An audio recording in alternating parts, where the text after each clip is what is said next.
Hey, live on the gang today, we've got three big topics we're going to cover. One is about what is the end goal of DevOps here? Should it have an end goal? Second, we're going to talk about anti-patterns in DevSecOps. And then third, we're going to have a deep philosophical discussion about what's best for society. Working from home, working in the office, some combination, who knows? We've got that and more live today on the Techstrong Gang.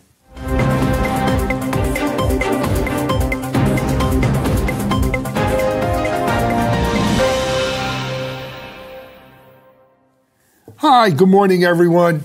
Alan Schimmel here for Techstrong Group on the Techstrong Gang. I'm joined by our usual gang members and a very special guest who's a longtime Techstrong family friend member. But first, let me introduce our Chief Content Officer sitting here to my left or right, depending on if this is mirrored or not, Mike Vizard. Mike, welcome. Thank you. Good to be here. Yep. Joining Mike and we're at Techstrong headquarters, joining us from their abodes on the road, and who says we don't allow remote working, is our CTO and Chief Research Analyst at Techstrong Research, Mitchell Ashley. Mitchell, welcome. Good morning. Great to be here. Welcome, everybody. Yep. And then joining us from Texas, our managing editor for Techstrong AI and DigitalCXO.com, Amanda Razzini. Hi, Amanda. How are you? Good. Amanda, just check you're not on mute. And then our very special guest, Techstrong Gang member, making his debut on Techstrong Gang, but he's been writing on DevOps.com and been part of the family here for probably 9 years now. The one and only Bob Reselman joining us very early in the morning out in L.A. Hey, Bob, it's great to have you here. Great to be here. Thanks. Good morning. Yes, good morning. Yeah. All right. So I said in the preamble, we got three main blocks we want to hit on today. Mike, do you want to kick it off? I do, because it's going to be a very philosophical show from start to finish. So Don McVitie has a great piece up on DevOps.com talking about, well, what are the implications of AI for our fellow DevOps professionals? Because the goal has always been to, quote unquote, ruthlessly automate. But if we automate to the point now where are we pushing ourselves out of existence here?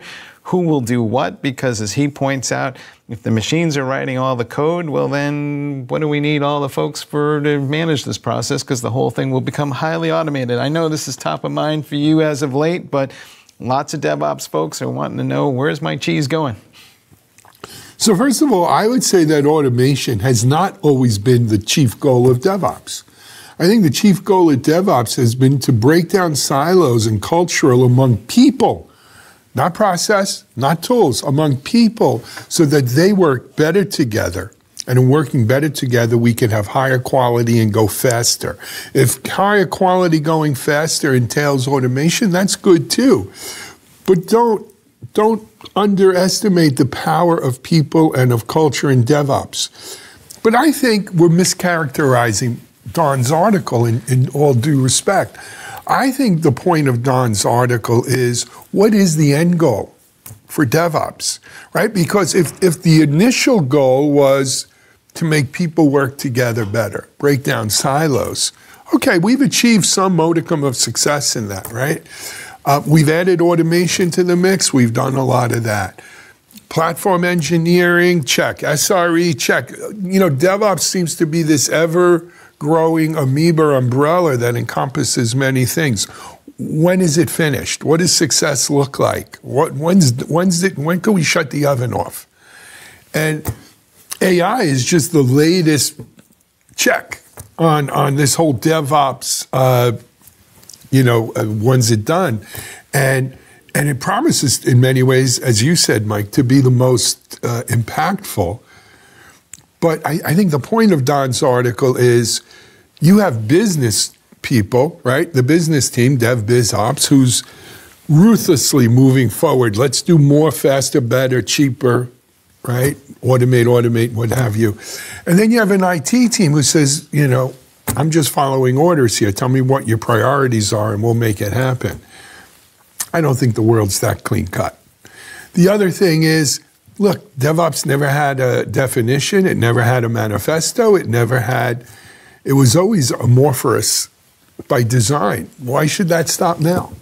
I'll leave it right there. All right, Mr. Reselman, since you are new to our show and a guest, do you want to weigh in here? Because you are, after all, one of the more deeper thinkers in the land of IT. Deeper thinker. There's another T-shirt.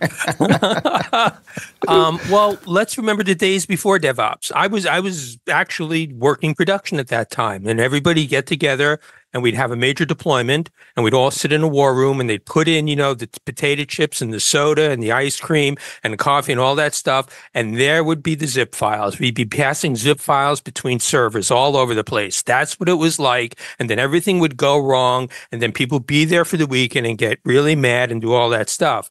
And one day somebody woke up and said, there has to be a better way. There just has to be a better way because we can't afford it. And my thinking is that the foundation of DevOps is financial efficiency. We just can't afford to keep doing this. And when we looked at it, we said, okay, well, what's one of the big problems we have? Well, we have developers in one pot making the zip files, and we have ops in the other part deploying the zip files, right? And that's just not working. And maybe if we got them together, that would work out. That's the good news. The bad news is that people can only identify that which we know what to look for. So what do I mean? If you've never seen a giraffe, how can you go looking for a giraffe, right? And the reason I'm saying this is that what's happened in DevOps, it's almost become somewhat analogous to systems administration. When we start looking at what people are saying, well, systems, make the machines do system administration, the spirit of being able to, as Alan pointed out, of being able to talk to one another and being able to do away with this whole insanity of developers giving stuff to systems admins and making sure it gets out the door goes away. So what's the end game? There is no end game. I mean, that's what people want, their software, and they want their software as fast as possible. So there you have it. I don't know. I'm going to weigh in on that too. Yeah, no, you got my punchline too, which is I don't think it's a sensical question. It's like, what's the end game of waterfall or agile or weather? There isn't an end game. It's about adapting this approach to what's important in your business, right? If we are like in dire straits for getting software out because we really suck at it, and it takes 9 months to get a release out, which is kind of the days Bob was talking about, which mean back in those days too, by the way, you had your back out plan because about half the time you had to back it all out and go re-upgrade again. But it's about, what's important to the business, right? Do we want to implement AI? Well, that doesn't mean no DevOps or DevOps. It means that's just a way of doing software. So to me, it's not, I understand there are business goals and measurements for success. Those are all great. That's not an end goal. I will argue something. Oh, go ahead. Sorry. Oh, well, I just want to jump in on what Bob said about the deep thinkers and also what you just said, Mitch. So what spoke to me most in that article was if there was some sort of end goal and the end goal was use AI to automate everything and remove IT roles, then the question is going to be, where are the deep thinkers, the philosophers that question situations that could come up in the future or problems that don't exist yet? If there's nobody writing code and there's nobody able to do those things, then AI is going to come to a point where it can't solve issues in the future, and that would be concerning. So that was interesting and made me think that we need to keep the human element, the philosophers, and the deep thinking about the future. I would argue there is indeed a goal, and I'm going to disagree with you, and the goal is to make this stuff as transparent as possible. I think we had John Willis on the show. He's a big fan of Turing, I think it is, who said... Deming, who I think said something to the degree that any process that you can see is broken. It's pretty clear to me that we see DevOps all the time and there's tons of bottlenecks, so therefore it is broken. AI may move it along from where it is today, but I think the ultimate goal is to make it so transparent as that you don't see it, you don't experience. Doesn't mean it goes away. But today, there's too much noise in the system that results in rollbacks, to Mitch's point, or results in vulnerabilities that aren't addressed. I think we got a long way to go here, and maybe AI is a step in the direction. I got to call BS on you, man. All right. Because I'm going to tell you something. If you don't, I will. Exactly. And Mitch is ready to jump through the screen because, guys, I got to tell you, we have less rollbacks today than we ever did. That's for damn sure, right? Before DevOps, upgrading to a new version was hit or miss at best. That 12-inch stick in my eye is so much worse than the 6-inch stick in my eye, so it doesn't really matter. Okay. And then, but secondly, not just the rollbacks, but vulnerabilities. Shit, excuse my language. God, at least we scan for vulnerabilities before we deploy code now, and that's actually part of the process. We never did that. I wish we did scan, but it's pretty clear from every article that we write on Security Boulevard that we are not scanning. No, we are scanning. There is an article today, in fact, from Phylum did their research, showed that hardly anybody scans any of the packages they download from the JavaScript files. And so it's just kind of, So you're talking about SCA, right? Software code analysis is those things. So we scan more of those than we ever did before. Now, can we be better? Yes.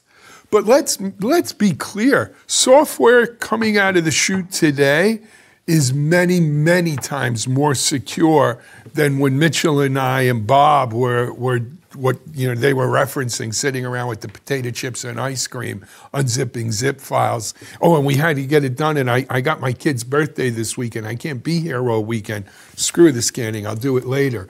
We've automated scanning. Could scanning be better? Could scanning find more vulnerabilities? Yeah, yes, and it is. It's getting better. But make no mistake, it's very easy to put the rose-colored glasses on and wax nostalgic about the old days. The old days weren't the good old days. Hardly at all. I don't think anybody's saying that. I'm arguing we've made tremendous progress. You were describing the Stanley Steamer age of software development, and the rest of us are going, where's my flying car? So. Exactly. I did read that article, and I was a little surprised of the vast percentage of incidents they did find. I think it was like 47% of malicious code in the software, which seems kind of high to me. So, Mitch, what do you say? Well, sorry, not to gloss over what you said, Amanda, because I'm thinking about that. I go back and reread that part of the article. I think... So I'm just going to pick on you a little bit, not as much as Alan did, Mike. The flaw in what you said was DevOps is not a process, right? It's a method. It's an approach to developing software. So it can't be invisible because you're continuously improving all different aspects of it. And that's why rise of DevSecOps and platform engineering, all these different things come about, or you can localize it just about CI/CD, which I think we're going to talk about in a bit. So that's my argument about it shouldn't be invisible. It should have low friction, and it should facilitate getting software out, the right software out the door at the right time. But yet, I'm sorry, Bob. Oh, and yet we have the corporate paradox of the title called the DevOps engineer. If DevOps is a way of life, then what does a DevOps engineer do? Engineer my life, right? But there are people out there lined up around the corner trying to hire DevOps engineers, right?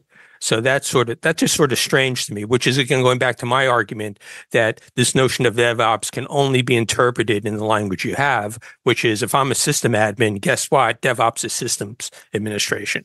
Right. Or if I'm not so much a system admin, if I'm a corporation or a CFO or a CFO, more likely, I can only imagine my organization to have system administrators, people that run, turn the dials, people that, tighten the bolts. And for that, I need an engineer. I need a DevOps engineer, which, meet the old sysadmin, the new sysadmins did DevOps engineer. He makes more money, though. But Bob, he makes more money as a DevOps engineer. Yeah, that's true. That's true. Or he's going to make a lot more money being a platform engineer. Exactly. Yeah, but let's talk about bottlenecks for a second, right?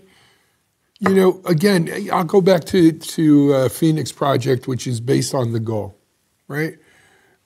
The very nature of business in the goal it was manufacturing in Phoenix Project, it's software manufacturing, is there's always bottlenecks. You're never going to be done with bottlenecks. You're never going to reach nirvana. by definition, it's almost unknowable and reachable. You can know, it's like knowing God. You can't really know. It's something on faith. You don't know the essence of the deity. But the very nature of this process is as soon as you solve one bottleneck, it now gives you vision into the next bottleneck, and so on and so on. And to a certain extent, that's the way of DevOps, the same way it was the way in the goal, is trying to get to those bottlenecks and solve them as quickly as possible so we can get to the next one. And that's the whole, right, to Don's, full circle, to Don's article. If the goal is to remove bottlenecks, you're never going to reach your goal. And maybe DevOps was set up that way to begin with, never to have an end goal. Have we exhausted this? We have not. Okay, Mike's ready to go. I'm going to come back on it and say DevOps is a means to an end. It is not the end in itself, and therefore, what is the end? And the end is to make the business more efficient, more effective. I would argue the DevOps tail is wagging the business dog, because now the business is having a hard time keeping up with the pace of change from DevOps. There's still work to be done on the DevOps side, but the business side of the house is sitting there going, I'm not sure we can absorb that frequency of updates and changes. We see it in the digital transformation conversation all the time. But DevOps as itself is not the goal. It is something else. It empowers. I don't know. I'm talked out on it. Mitch, Amanda, Bob, anything else? I'll throw one more thing in, is that I think what's changed with DevOps is that the frequency of change is much greater, but the degree of change is much smaller. The days of Bob and I sitting in the conference room, why didn't the implementation, what happened with the install or the database conversion script? Those days are over. So we all live in this world where our software is in constant change. How often does Zoom and Chrome and everything else we use update itself every day? Now, getting an enterprise system to working in that kind of fashion is no small feat. But I think the change can be smaller, Mike, than what the business is used to saying. I just changed our process to match the new version of the software. Don't change it again. That's kind of the old days. At least to me it is. Fair enough. All right. You know what? Let's take a quick break. And by the way, excellent article by our friend Don McVitie. But let's take a quick break. We'll be back here in a second with more Techstrong Gang.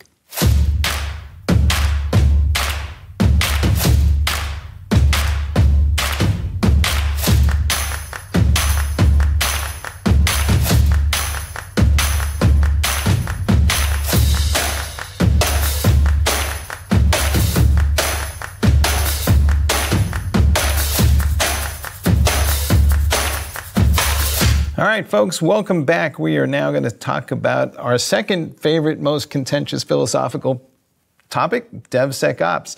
Our friends at Techstrong Research have a new report out about anti-patterns as it applies to CI/CD and security, and I'm going to let Mitch explain what's in there, but it seems like to me, just to get the argument started, we're saying you should take your vitamins, but I don't know.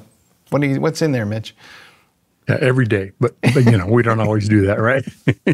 Well, so what this was about is a collaboration with Red Hat, looking at supply chain security, software supply chain security, and thinking about the DevOps pipeline in particular around the CI/CD process, but you can think about it more broadly than that. And the definition of an anti-pattern, at least for the purposes of this report, is a pattern or practice that kind of gives you a false sense of security.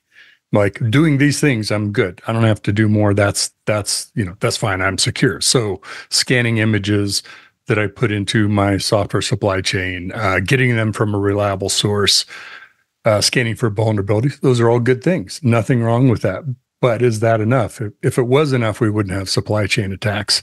So we talked to people about what are they doing to secure the inside of the workflow pipeline, the DevOps tool chain, and how software and work flows through that.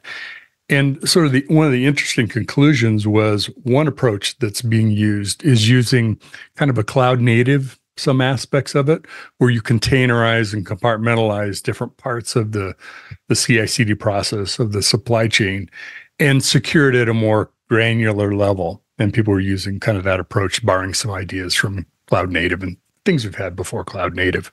But that was really interesting to me, and how many people were either considering or doing that. The other is, there were a substantial number of people that reported they'd had some kind of a breach or some security incident in their supply chain, in their own software development process. So pretty fascinating work, I thought. It's great to work on it.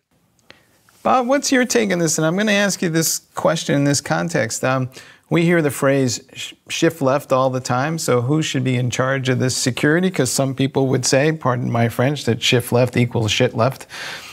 And people are complaining about that. The developers are saying, I can't handle the cognitive load. I can barely do what I'm currently doing. So where does this DevSecOps security function belong in your mind? It's a good question, because this is, one aspect of it. This is about securing the pipeline of where we create software versus the security of the software we're creating in that flows through that pipeline, if that makes sense. And it's pretty clear that, Bob was talking about, the sysadmin, new boss, the same as the old boss, right? The DevOps engineers doing this work. Those are the people who are really probably going to have to do most of this heavy lifting, because the security engineer is going to go in and configure Jenkins and put it into containers and do all those things, right? Maybe some platform engineering might help if they need that, but it's really a system administration function for the development tool chain. So I think in that aspect, it lives more in the people who support the underlying tools and how they integrate and how they're secured in a software development process. Bob, I appreciate your perspective on this. And feel free to disagree if you don't think this is a good thing or not. For you, Mitch. Yeah. When in your research, were the companies looking at the artifacts, or were they looking at the artifact deployment process? Because I'm asking you that, was it for more, okay, we're just going to take the code, we're going to scan the artifact, we're going to send it out, or were they actually looking at the process of which inspection happened? That's my question to you. Yeah, it's a great question. It kind of goes at the heart of what the research about. Looking at the artifact, most people are doing that, the scanning and making sure what you're producing is secure, what you're consuming is secure. But what we're starting to do more work on is securing the process of how that artifact flows and then gets out the door to your latter example. So that was the real kind of aha in it for me. Right. And then it goes to architecture. So I remember when I was at one company, one of the big battles was whether to have your own private repository. And this was back, it was back in the middle days of Docker. So are we going to go out to Docker? Are we going to trust that, the images out there are secure, or are we going to say, no, we're never going to do that. We're going to create our own repository.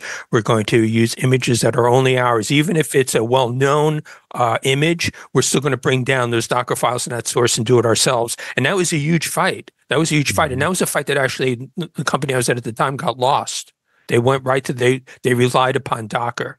So now the question is, it also in saying the sysadmins also is, well, what are the role of these, enterprise level repositories? And I'm seeing that. I mean, honestly, I get caught in when I run an npm install, I get caught a lot. Dude, you got a lot of high vulnerabilities in there. So it's showing up in my work. But to be honest, if I'm doing just a demo, I check it in.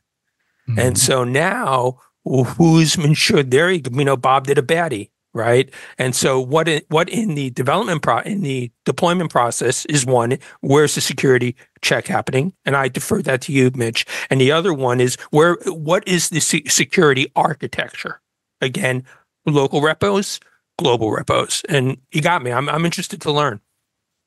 Yeah, I think that debate is still going on very much, Bob, sorry. But I think the thing that's shifted is we're not going to just rely on some external repository where it's Docker or it's anything else.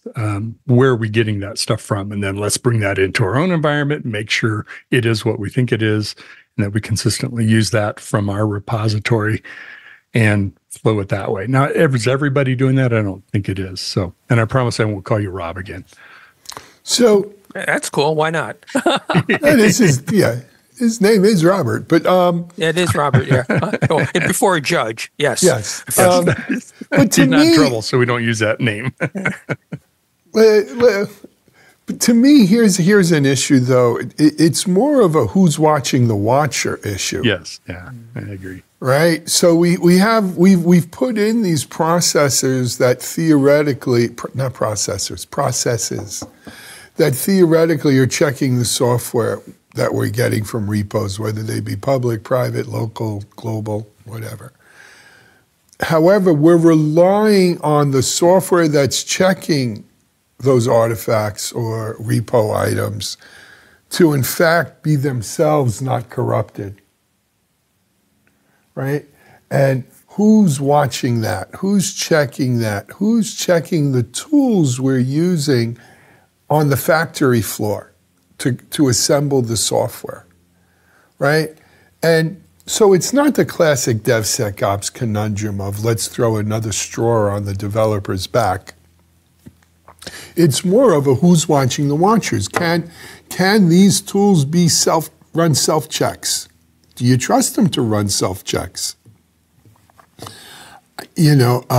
Should there be an integrity check of the tools as part of your SBOM or something like that to make sure, nothing got introduced after you downloaded it from whatever repo you're using?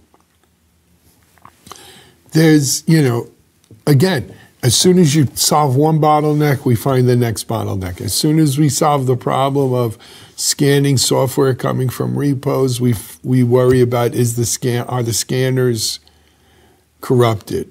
And I'm sure once we fix or solve that, there'll be another bottleneck issue we need to hit on. But you know what? That's why this tiger has stripes. Maybe.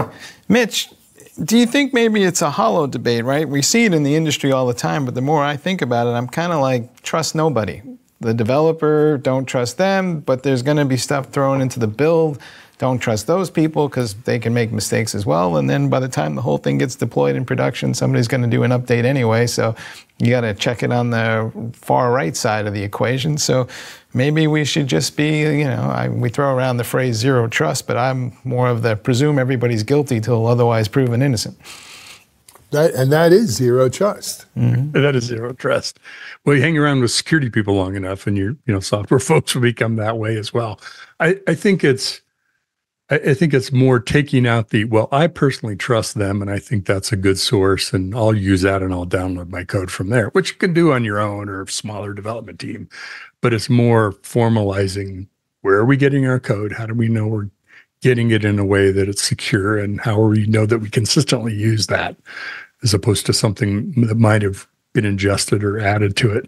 It's almost like, as you were talking now, I was thinking about, it's like the movie Inception. How many layers deep do you have to go to plant that seed, right? That's going to change an outcome. And that's kind of what we're describing is, do I have to go look at every piece of open source software that I deploy in my code? Well, maybe my scanner's doing that, but it's probably not doing all of that either. So at some point, there's a diminishing returns, right? We'll never stop scanning. Yeah. So the other point about it, though, is, philosophically, zero trust sounds great, right? What could be wrong with that? But then it runs head first right into the wall of, I got to do more faster. And zero, the old saying about your civil rights end at the tip of my nose. Zero trust is fine until it runs into the tip of my I want to go faster debate. And that's what happens is zero trust can wind up slowing things down. And when they do, people scream. When it does, people scream. I'll throw this out to any one of you three remote folks, but there was a book a long time ago, Ralph Nader wrote it, said, Unsafe at Any Speed, describing cars. Are we unsafe at any speed with software development these days? Well, I think there's always going to be a safety issue, but it just requires constant vigilance and good communication. And maybe, as the article said, some groundwork that needs to be put into place, and just having a good plan of action for defense. All right.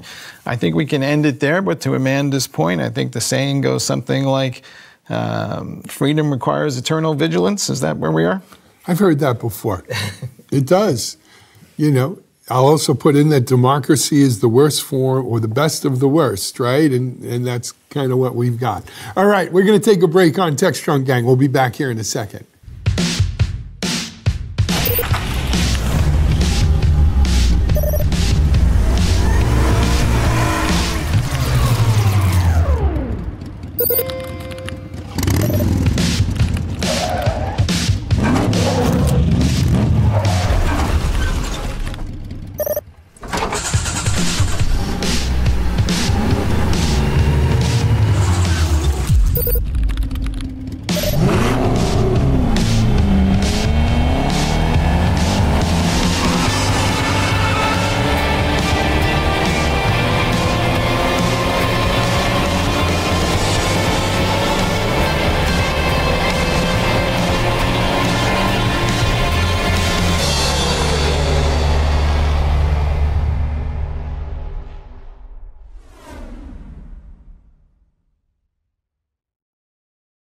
All right, we are back with our third philosophical argument of the day, and we're talking about this whole push to get everybody back into the office. There's an interview that we did with Jatit Patel, who's over at Cisco. He's one of the senior vice presidents, and he has some things to say about, well, why you may not want to have people come back to the office. Let's run that clip for a second.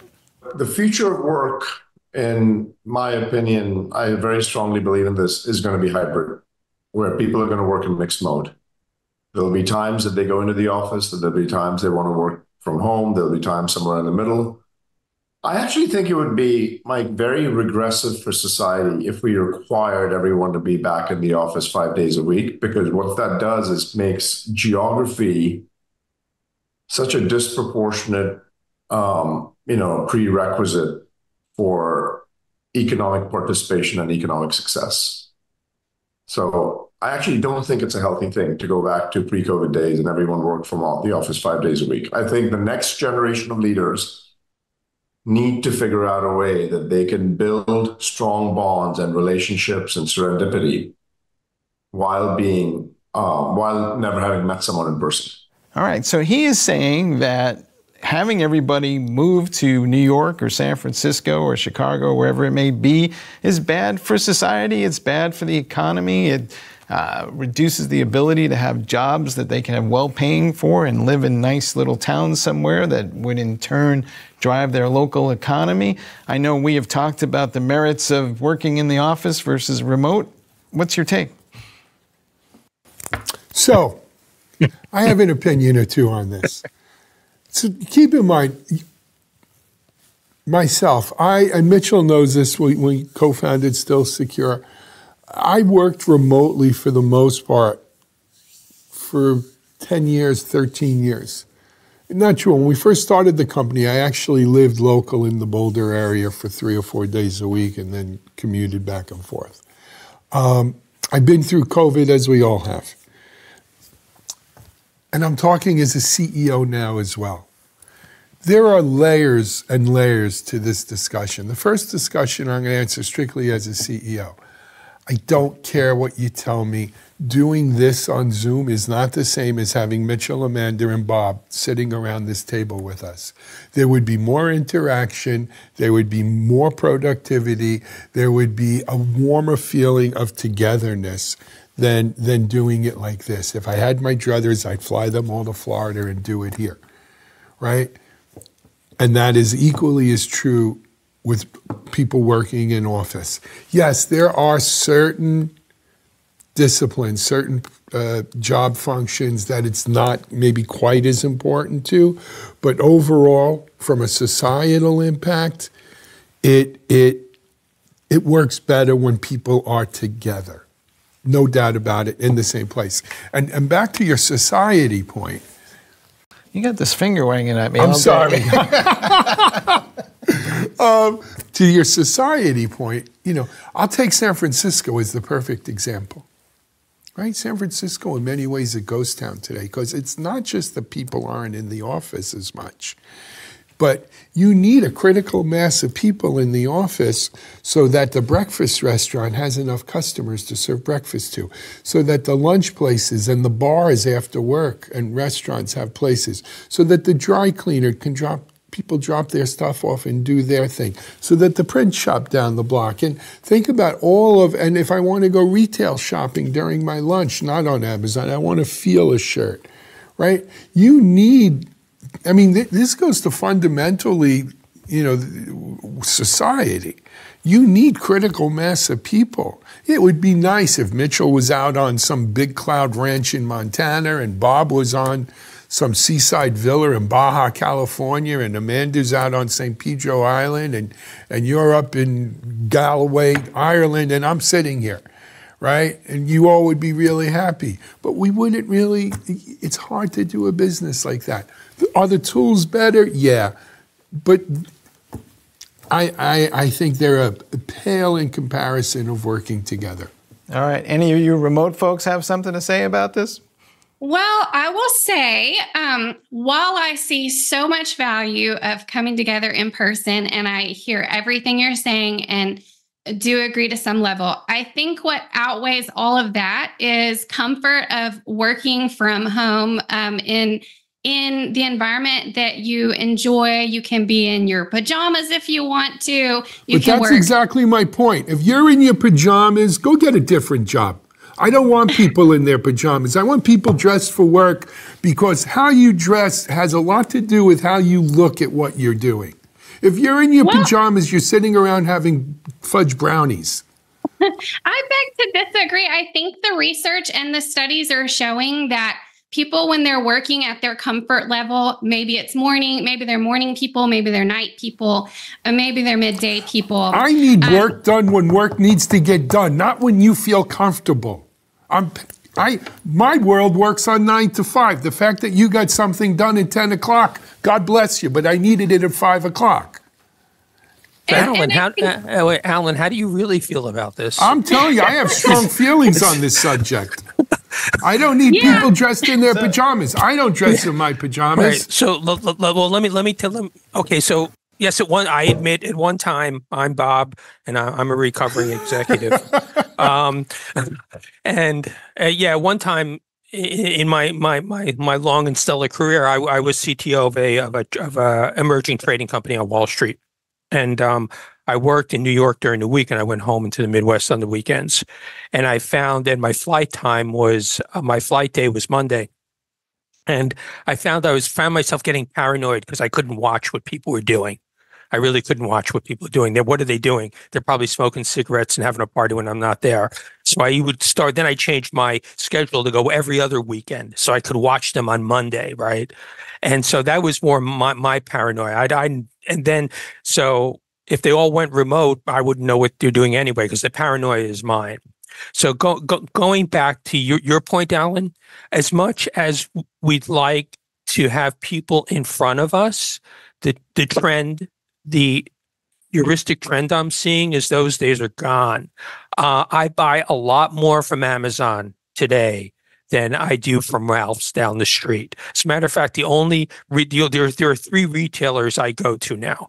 I go to Ralph's down the street to get stuff that's not at Trader Joe's down the street, and then there's a guy that I go to get a haircut. That's it. Everything else is pretty much done online. So the notion we're all online now, but we're not all online, because the stuff that this remote stuff applies to is knowledge workers. The guy, the 30 construction workers building down the street from me, they're not online. And it's interesting, they are remote, because in a sense, their managing office is about 10 miles away. So the point I'm trying to make here is, as much as we'd like to, have people in front of us and enjoy that productivity and that intimacy, we're all shopping on Amazon now, and that's our future. So let me run with that a second. I shop on Amazon too, Whole Foods, right? And I have Instacart and all that. Amanda, do you do shopping in person or online? It's a good mix of both for me. I'm more of I would call it hybrid. Mike? I think everybody's mostly a hybrid.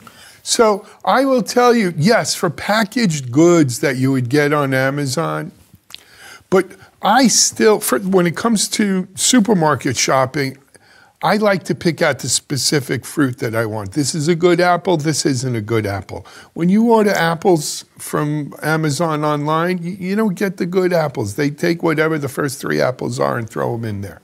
Or the kinds of fish, and I don't necessarily know what they got fresh local in the market that day. So to me, there is no comparison of supermarket shopping in person versus doing that online.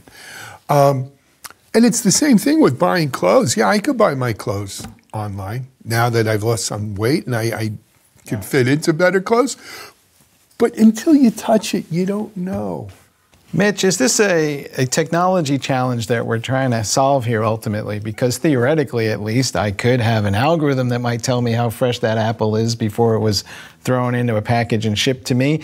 Are we just on a journey here and we kind of rushed it because of COVID, but ultimately, there are going to be technology innovations, there's going to be better video, more AI. Are we just on a path? Well, I don't know. To me, we're on an evolution of doing more and more online. And the grocery shopping example is a good one of it ain't there yet. The bane of grocery shopping is substitutions. I don't want that brand of peanut butter. That's not what I asked for. And I told you not to substitute. There are still issues to work out with it. That fish doesn't look fresh like what I like to buy. So there are things that aren't there yet, and they're evolving. Maybe they won't get there. In the world that, and I'd be interested in Bob's opinion, the world that Bob and I live in of software creation, you kind of go with where the talent is. And I can't get everybody into Denver, Colorado, or Boca, or LA, or just hire people that are local, because the talent that might be available, the person that's really one on the team is in Austin, come join the team. Or in Bangkok.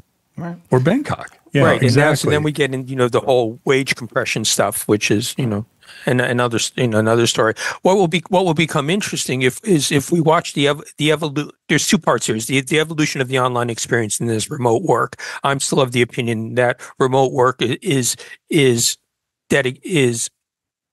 affected, or I'm losing my words here, but it's affected to knowledge workers, and that's only a section of the economy.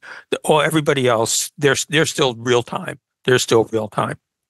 But if we look at the evolution of the online experience, remember, Amazon started with books, and now if I get a thumb drive that doesn't work, which is a non-perishable commodity, if I get a thumb drive that doesn't work, I just take it down to Whole Foods and I'm credited within seconds.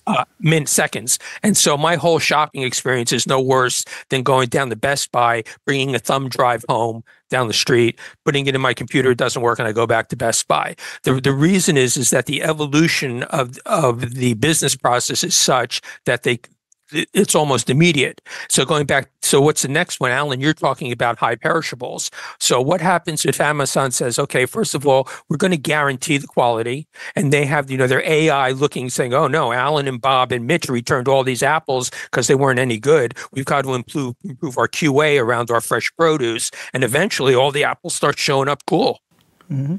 That's where it'll be going. All right, so let me take what they're saying and, with all due respect, you're doing a lot of this today. Basically, Bob and Mitch said, "Hey, Boomer," to you, and do you need to learn how to manage in a new world and a new reality? And we can long for the days when we all hung out at a table, and there is much to be benefit there, but it's never going to happen. Yeah. So when it does happen, give me a call. But until then, I'm telling you that people are not as productive working remotely because, and Amanda, I'm not picking on you, I love you, but Amanda hit it right on the head. If she wants to dress in pajamas today, she'll dress in pajamas. If she's having a nighttime work day, she'll work at night. I can't run a business like that. I can't. And I think it does come down to if it's project-driven work with deadlines, or if it's, truly hourly, you're needed during certain hours. So it depends on the work itself. And like Bob said, it's only a certain type of knowledge work that can be done online. That works like this. But I'll give you another example to Bob's point about Bangkok. Look, where's the biggest outsource for software development? India, Bangalore. Or other cities in India, Pune, and so forth. There's a good chunk of Bangalore that works on North American time. These people get up and they work on our time because that's where their work is.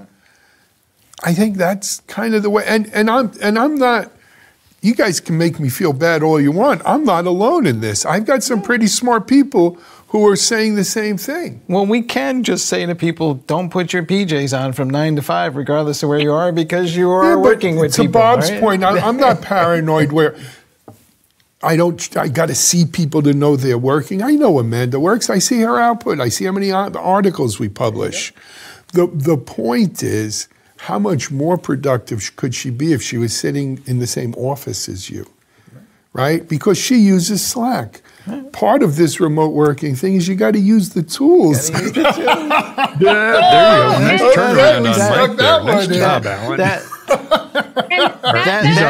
our Slack anti-pattern. That said, we cannot find people as smart as Mitch and Amanda here in Florida. So no, we can't. So and maybe that's the reason why we shouldn't be in Florida. Yes, that's what I was going to. It brings us to the fact that we're casting a wide net we don't need to find measles all vaccines. the pool of talent.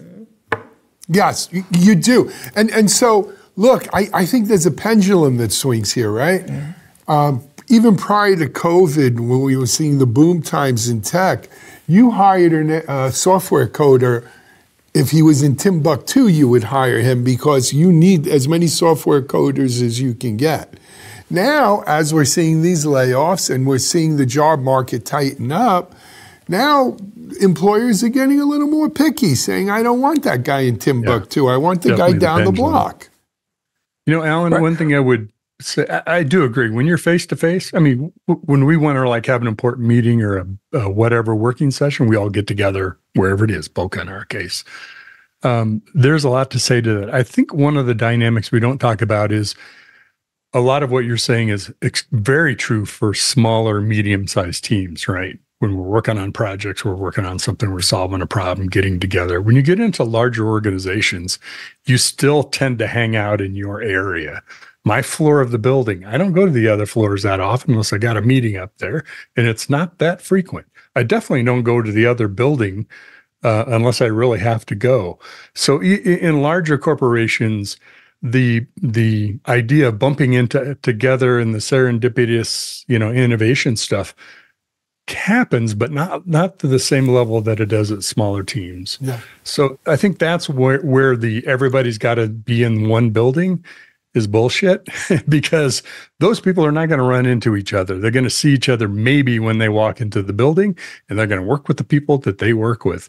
So, but when you need people to work together on something, the best way is to get them face to face. I agree with that. Fair enough. It's kind of like when you're texting somebody over and over again and you're continuously going back and forth, texting. And finally you just pick up the phone for a phone call and you get everything taken care of right away. So I think most of the time working remotely is great and everything's spinning along. But then when you just really need a lot of things to come together, being able to meet in person at least once a year, twice a year is so effective. So, with all due respect to my colleague who calls me a boomer when he's a boomer as well, this is a big issue I have with my kids. Mm-hmm. My kids refuse to pick up a phone and actually talk. Everything is text. Mm-hmm. And again, being remote and texting, you lose a certain intimacy. You lose context. It's not the same as even talking on a phone, let alone being in person. And, are we destined to live in a world of WALL-E where we're all going to be fat blobs sitting on a chair at home, ordering our Amazon, slacking our coworkers, and having AI write our stuff for us? And what's the meaning of life? Yes, the answer is yes. That is the end state. That is the future, huh, Mitch? That doesn't sound too appealing at the end of the day. Okay. No, that does not. At the end of the day, the human element and the relationships are so important. Save San Francisco. And then